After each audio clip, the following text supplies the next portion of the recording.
This is the Good Neighbor Podcast, the place where local businesses and neighbors come together. Here's your host, Sean Preston. Welcome to another episode of the Good Neighbor Podcast. Today we have a lovely neighbor on with us, and that is Cathy Power of WeWatch. How's it going, love? It's good, thanks, Sean. I'm having a great day, and it's very nice to be here. Thank you.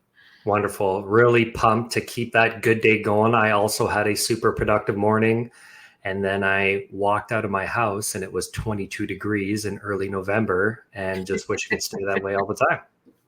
It is a beautiful warm breeze out there today. I love it. Other than it being gloomy, but hey, beggars can't be choosers. So why don't we dive right into it? Why don't you tell our listeners a little bit about your business? Okay, so WeWatch was founded in 1984. We're celebrating our 40th anniversary this year, which has been really exciting. WeWatch here in Simcoe County, specifically in the Barrie area, for when it started up, our start was 1989. So we're a little bit behind our home office, but not by much. So we've had quite a long run in the community, and we've had an amazing time celebrating stories and some throwback photos and going back 40 years. It's been pretty amazing. We are licensed home childcare, so we have providers that we screen and interview and get set up. And then they offer home childcare to families looking for care. So it's a smaller, more personal environment, lots of one-on-one attention, smaller group size, but definitely still professional. One quick note before I continue. Sure. I was born in 1989, so I feel the date that Barrie was founded. Very cool.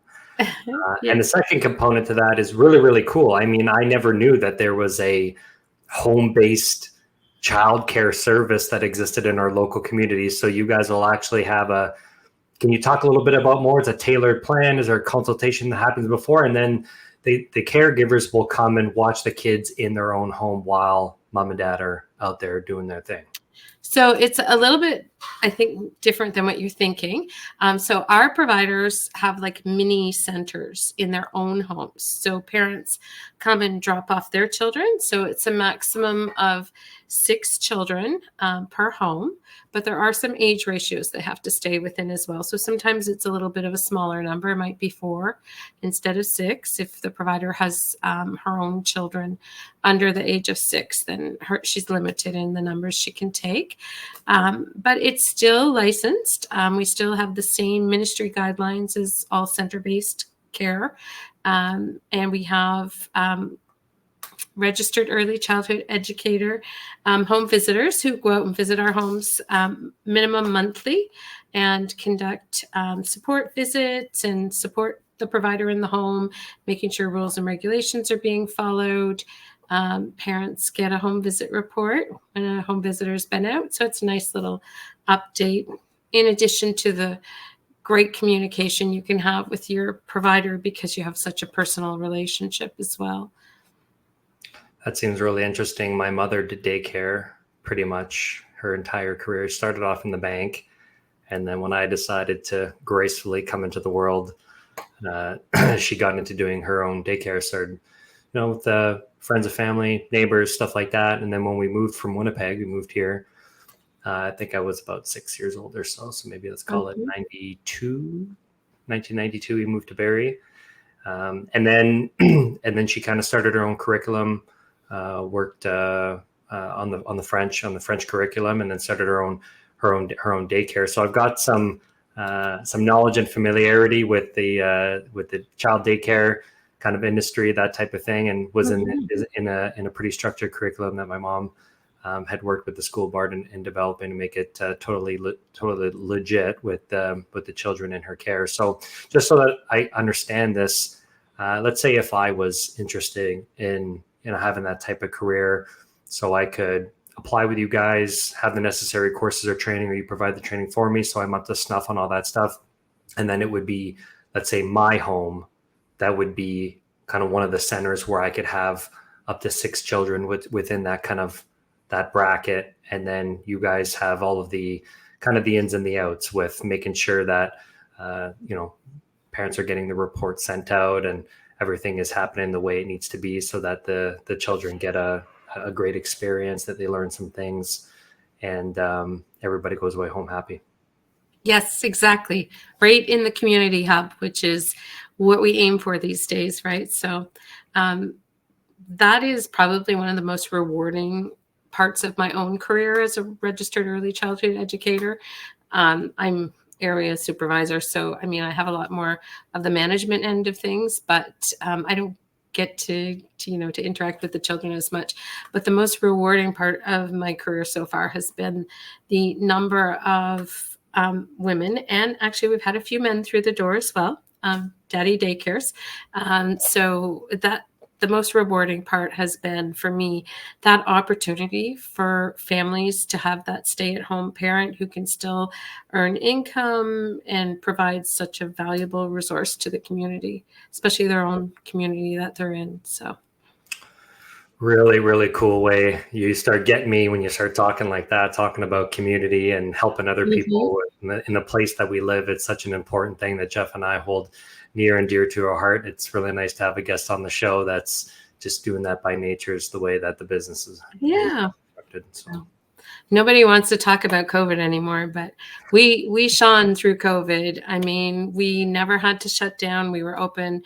We were frontline. We had emergency workers, childcare support. And it was amazing to see that community come together and be so grateful and thankful. Home childcare shone throughout that period of time, being able to be that support in the community. Very cool. Absolutely love it. Okay, so I want to ask you, everybody's got a bit of a journey, let's call it, in how they get out there to finally landing on something that they're super passionate about. They end up doing it for a very long time, and it doesn't necessarily always start out right at the beginning. For some people it does. I'll always comically joke around and say they come out of the womb, they know exactly what they're doing, and they run their career, and that's the end of that, all the way to the end. A little bit more prevalent back in the day as it is in today's day and age. But still, there are people that do that, and everybody's got their unique journey. Would you mind sharing with the listeners, what was your journey like leading up to doing what you're doing today? Sure. So I think as a child growing up, I always wanted to be a teacher.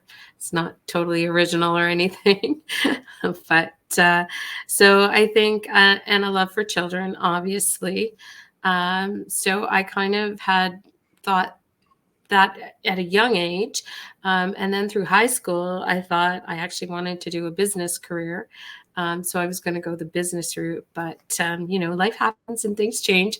I ended up pursuing the early childhood education, and through the course of that education, I realized that center-based care wasn't really something that I was in love with, even though I was doing an early childhood career. And I had some personal experience with home childcare. I had my own children in home childcare at the time, and I fell in love with that aspect. I felt like it was unique to my children. I didn't think my children would thrive. They wouldn't thrive in a center-based care because of their own unique personalities. And so I really loved the home child care. And so I decided that that was the route I wanted to go. And I started out with WeWatch. So my first career job after I graduated was with WeWatch as a home visitor. It was very exciting. I learned a lot. And then I just evolved from there until eventually now, I'm way more business oriented now. Lots of funding things, lots of paperwork, lots of number crunching, all of those things. And with a lot of the changes too that we're experiencing now, currently in childcare, lots of funding and budgeting and things like that. So even though I'm not as in the mix with the children, I still get a little taste of it and to dabble here and there, but I truly enjoy what I'm doing now. And like I said, just being able to provide that to the community has really been something that resonates in my heart. So Love it. I can tell that you're really passionate about what you do. It's not a secret that you are. What's a good day look like in your world? Um, a good day is when I get everything on the to-do list checked off, and I Those are can always start typically on good days. tomorrow's to-do list. Yes. Yeah. So, I mean, a good day is so one of the things that we've done this year for our 40th anniversary is we've reached out to the community, and we've been running a contest, and we call it our 40th anniversary contest. And we've invited our providers, our parents, our families, past children, because we see a lot of children that I saw back when I started in this career over 30 years ago. Now, they come as parents or sometimes a provider. They've had that experience and returned. So we're getting so many great stories and so many wonderful, heartfelt stories about, how somebody might write that their provider has saved their life because it's hard to find childcare, especially these days. It's really hard to find childcare, and it's hard to find something that you trust. This is your child. This is your most important gift to the world, right? Your child, and you want only the best for them. So it's really nice to hear those stories. And I'm so excited. We're putting a book together of all the stories. So to culminate the end of this year, our 40th year, we'll be publishing a little book with all these testimonials and lovely stories, and it's been really, really nice. I love it. Social proof. It's a powerful thing. Yes. Can you tell us, are there any myths, any misconceptions in your industry that you get? Oh, yes. So the first thing that springs to mind when you say that is $10 a day daycare. So because that's been the big buzzword that, the government released this $10 a day childcare Canada-wide. It's never going to be $10 a day. It might be 12, but it's probably never going to be 10. So this is a slow transition for us, but a lot of people don't understand what's happening. But basically for children under 6, the childcare is hugely subsidized. Right now, we're at 52.75% reduced fees for families for children under 6 years of age.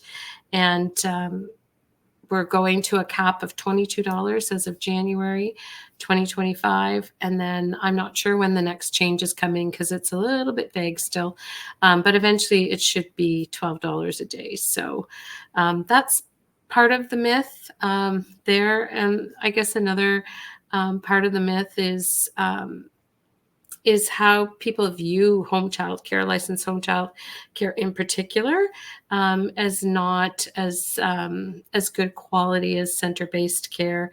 But our providers are professional. They run, the same programs that you're going to find in a center, and they have the same rules that they have to follow set out by the Ministry of Education, and we run very efficiently that way. Whereas some people think, you go to a center-based childcare, you're getting a registered early childhood educator is the person in your childcare room. And you feel like you have this more professional umbrella because it's in a separate building. But honestly, there's such a shortage in our early childhood programs that a lot of times you don't even have an RECE in a classroom, whereas we actually have a number of registered early childhood educators who have chosen to do home child care because they believe in it and because they feel it's a good choice. And it also gives them the opportunity to do what they love and stay home with their own families, to be supportive in that way. So that is probably one of the biggest myths right there. Yeah, not to knock the independent or standalone service centers, as you call them. Mm-hmm. It's just a different business model.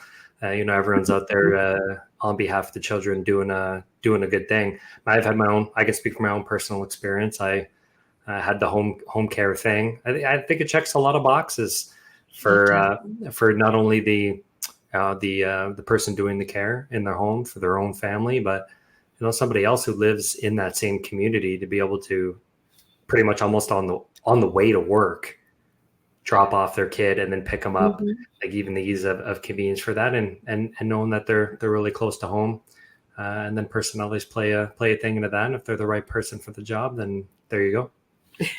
Exactly. So I like asking this question. We'll start off with the word balance, Sure. because right, balance means two things perfectly even, right? And when you're really passionate about what you do, sometimes, most of the time, it doesn't feel like work. It's just because we're so passionate that we love what we do. And so you can dump in more hours to that. And so having work and then having play and doing things like hobbies and having family time and things that people like to do outside of work, it's never really a balance. We typically, as human beings, we work a little bit more than we do get to play. But when you're not out there doing what you're doing day in and day out with We Watch, what does Cathy like to do for fun? All right. Well, I actually have something that I'm very, very passionate about. It's still besides my family, of course. I love my family, but very passionate and have been very involved in some environmental education. So it's got nothing to do with my job. It's something personally that I do and have been doing since about 2009. I've been visiting communities in Belize in Central America. I've been facilitating Kids for Clean Water camps. So we did that for a number of years. And we were in an impoverished area where they have no sanitation, very little clean water, drinking water. So doing environmental education with children as young as sometimes the kids bring their younger siblings to camp on their hips because they're in charge for the day. But we're talking generally like 4 to 12 years of age, working with those kids in the community to teach them, the importance of clean water and hygiene and conservation, the coral reef, and being able to they live right on the water, being able to take some of those kids out to the reef. They've never been out on the water on a boat, and just teaching them all those important kind of things. And then just the personal satisfaction too, that, comes from that. Just, it's such a feel good thing for me. I love to do that. And this past year, we just actually expanded our program. We had kind of paused through COVID a little bit because we had to. And past year, we had some funding come to us. We were very lucky to finally get some funding to help support us. And we expanded into a much larger, more global program. And now we're more focused on mangrove restoration and actually teaching the educators. So we've had this year, the summer, I was lucky enough to spend 2 weeks on a field station out in the middle of the ocean with some junior college and college teachers and share what we've done in the past, our program in the past, teaching children with them. And then we also had some high school students, and we've been working on building a mentoring program.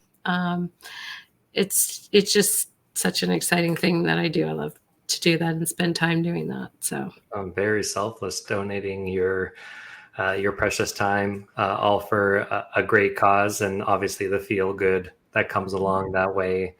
I always say it's not selfless when it makes you feel good. Because you're getting something out of it. But yes, I do enjoy that. So yeah, it takes a special person to do stuff like that. We've had a couple of stories on the show of some people who have donated their time for a good cause and have gone to other countries in need of help, impoverished countries, and try to go in there and make a difference. And it's not necessarily something that can be seen not all the time, but right away. But it's those effects that last, as they grow up and they remember those things, the decision they make in their life because of that education and the people that you get to touch and the impact that they go and make. It spreads a lot farther than just the one person or two people who are there, to make that happen. But the ripple effect of what happens after, I'm sure, is pretty grand.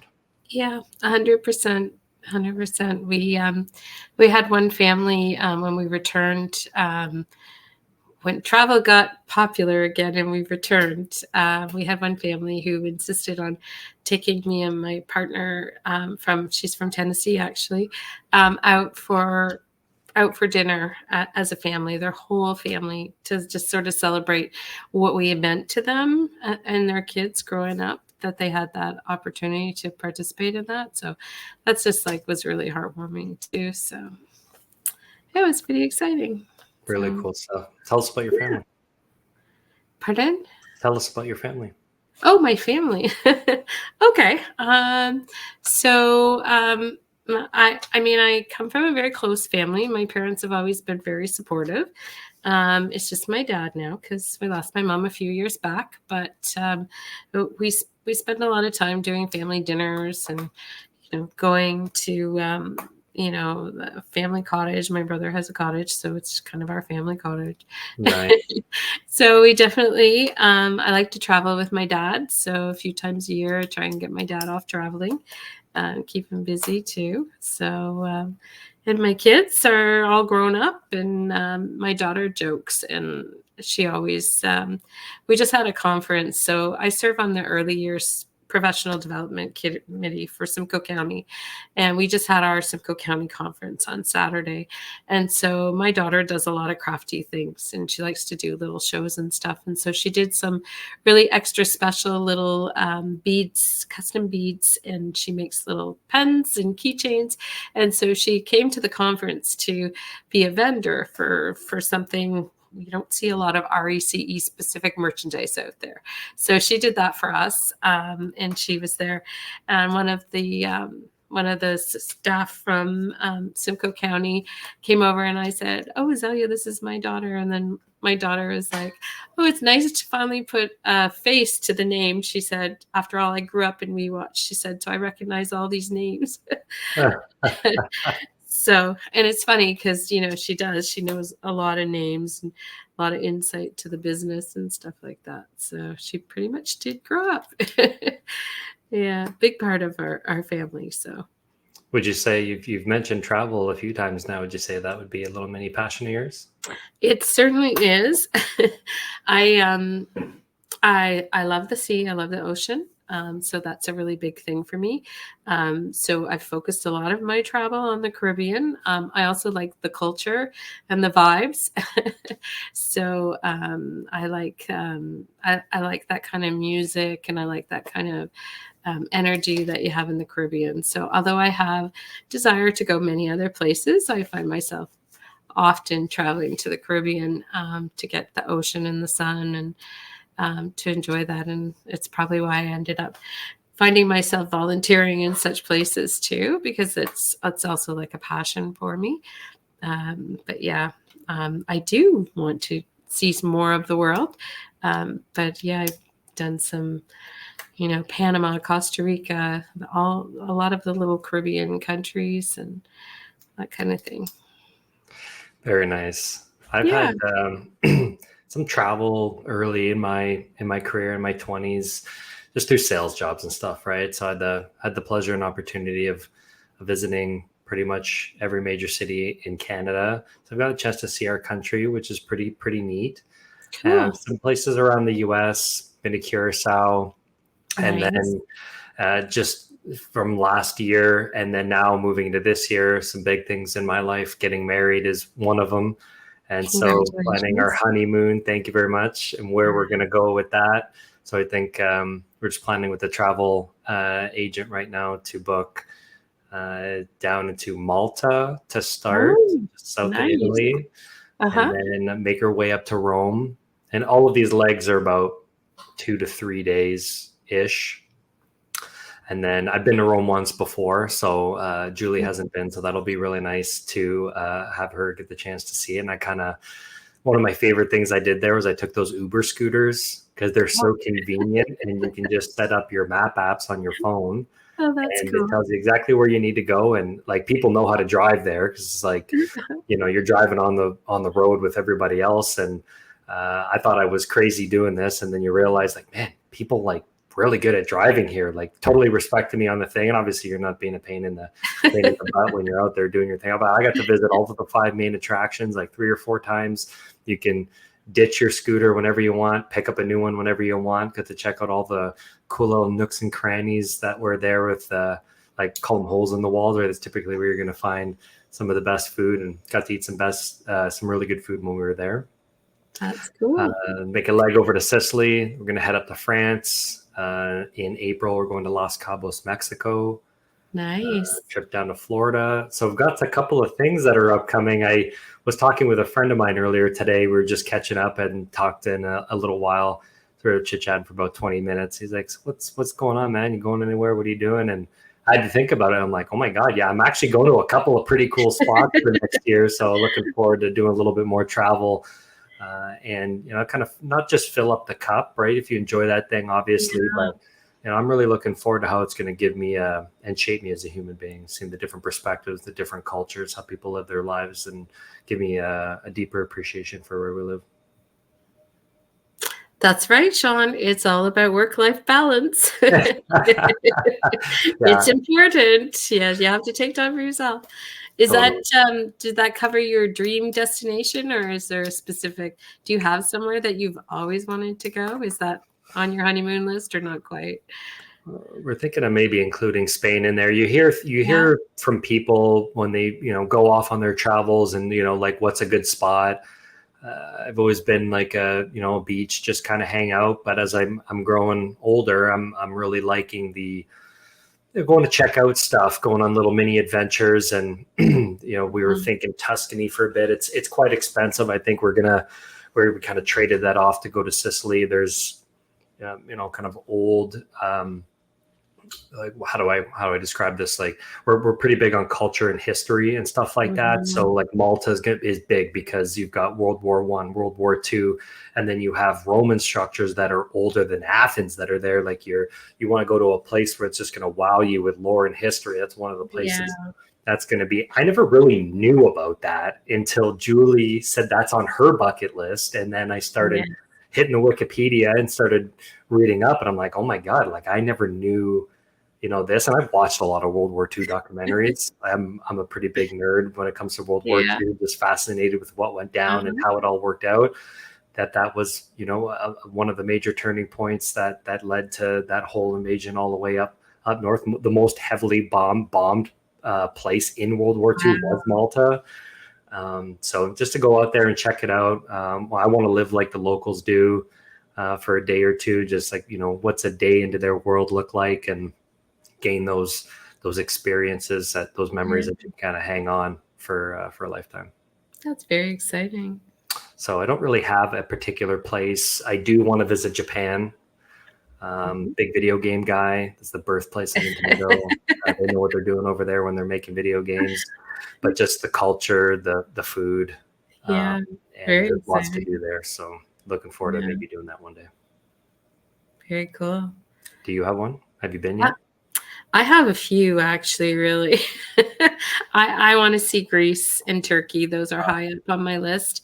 And I've always wanted to do Alaska. So, and just in the past year, I got to, we were in Costa Rica, but we did a day trip into Nicaragua. And that was really cool for me. We got to go see a live volcano and look right into it. So you're actually only allowed to be there for 20 minutes because of the sulfur and stuff coming up. But it was a very cool experience. So that was kind of a bucket thing for me, the whole volcano thing. But I definitely want to do some travel in Europe. I haven't been there yet. So I had my best man, who's going to be my best man at my wedding.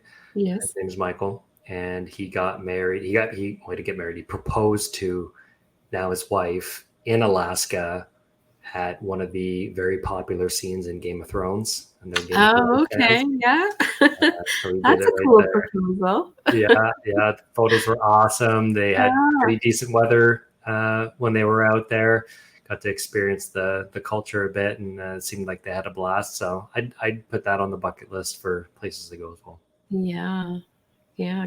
Good start to a marriage. All those points with such an amazing proposal, right? We're pretty. He did it right. Let's put it that Yeah. way. Yeah, So in that's very life, we always pick a path, right? We pick our path. This is the path of life that we're gonna walk. It's different for everybody, and then and we walk that path. It's never easy. Life is not easy. Mhm. Life is hard, and life will just gets in the way sometimes. It'll throw things at us, challenges. It'll throw obstacles our way. Hardships come and go. Tragedies happen. Some Mhm. people experience those more than others, and I've always been fascinated. I've said this numerous times on the show. Just human beings are on our way to be able to overcome these challenges. Mindset, um, silver linings. Like we have to move forward. So what can we do to hang on to those so that we can move forward and compartmentalize all of that in our brains and move forward in what we're doing. And so I wanted to ask you if you've ever experienced a hardship, a life challenge that maybe you've experienced, maybe you overcome, maybe it made you better, maybe it made you stronger, maybe you took some silver linings from it. I definitely have had some hardships. I was a single mom for a long time. That's in itself.